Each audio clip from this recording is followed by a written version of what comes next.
Does sex help with anxiety? I would say it depends on what the person's anxiety is about. If a person has social anxiety, I'm not so sure that sex is going to decrease their anxiety.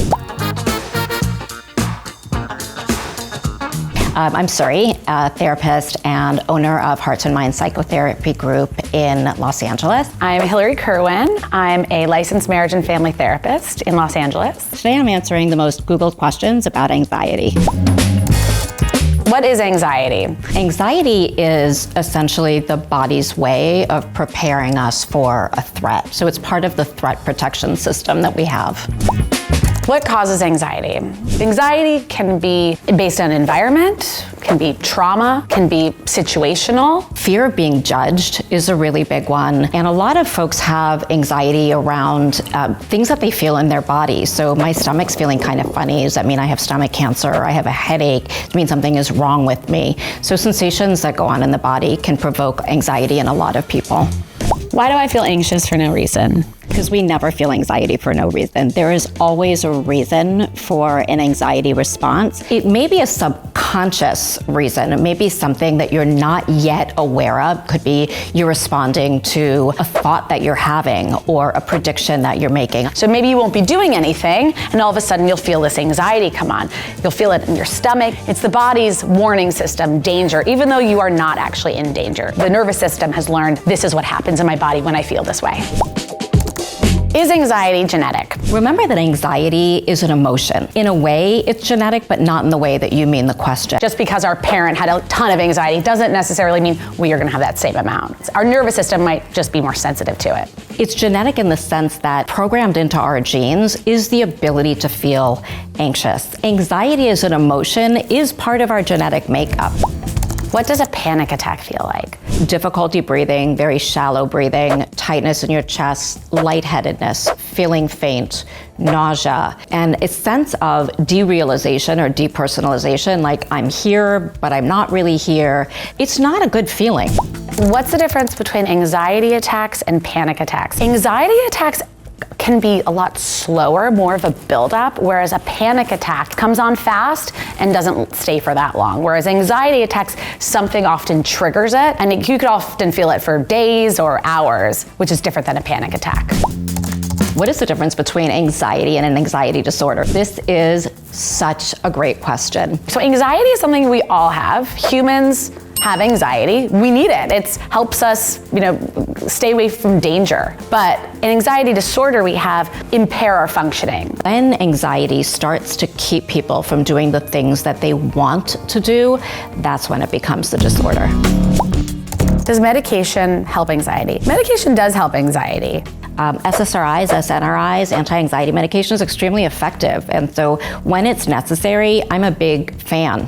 When it's necessary, but it's not a quick fix. And that's, something that people to keep in mind.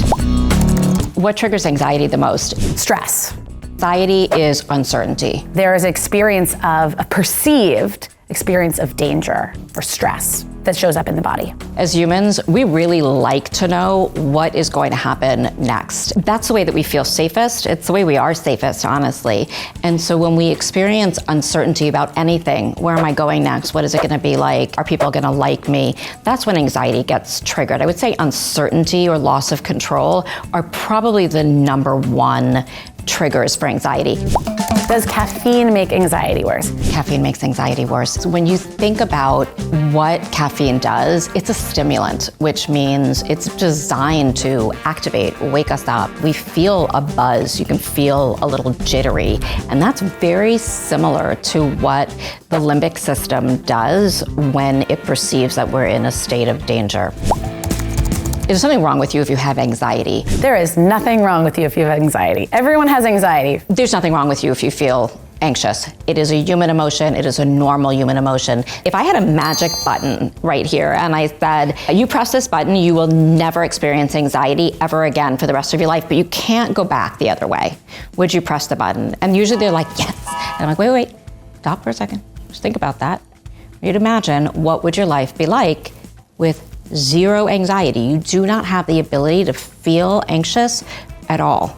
Think about your day. And when they start to think about it, they realize, not a great plan. really not. The absence of anxiety would be more troubling than someone saying, oh, I feel anxious. Yes, we all do. That's the way that we're designed.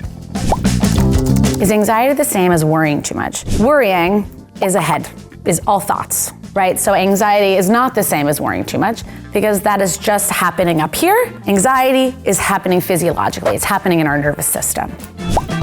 How do I stop comparing myself to others? I actually don't think we can stop comparing ourselves to others. I think that it is part of the way that human beings are wired. Comparing yourself is fine. When you compare yourself, you're going to see that there are people that are better than you and there are people that are worse than you, and that is just fine. It's okay to be just where you are. Why does it feel like I'm having a heart attack when I'm anxious? So what happens when we become anxious is physiological response, where the muscles in the chest actually start to contract in order to bring those organs closer in, tighter in, to protect them. So actually is a physiological tightening of the chest. The nervous system is sending this almost like a smoke alarm going off.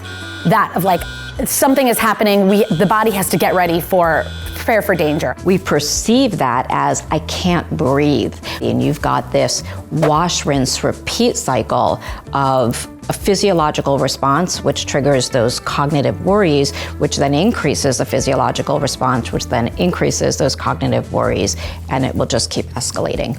Is anxiety a mental illness or a disability?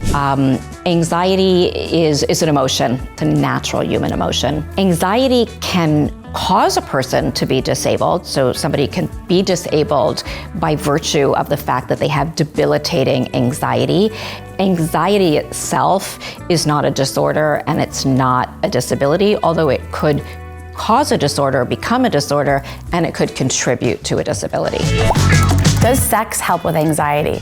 I would say it depends on what the person's anxiety is about. The person has social anxiety, I'm not so sure that sex is going to decrease their anxiety. I don't think it gets rid of anxiety. There are moments where it can feel, there's a release where it can feel like it does. That being said, we know that sex produces feel-good hormones. Any sort of physical activity also, I think, helps relieve anxiety. So sex is a physical activity. What are tips and tricks to help with anxiety? My number one tip is don't avoid the things that you're afraid of. If you start avoiding, your anxiety is going to get worse. We have the cognitive ones, which are journaling, talking to friends or family, just having a support system. There's meditation. So sitting with your thoughts isn't necessarily not to think, it's to be able to observe your thoughts as like an outsider. Check your thoughts. Ask yourself, is there any evidence that what I'm afraid is going to happen is actually going to happen? I'm going to end with what I started with. Challenging yourself, doing the brave thing is most likely to reduce symptoms of anxiety.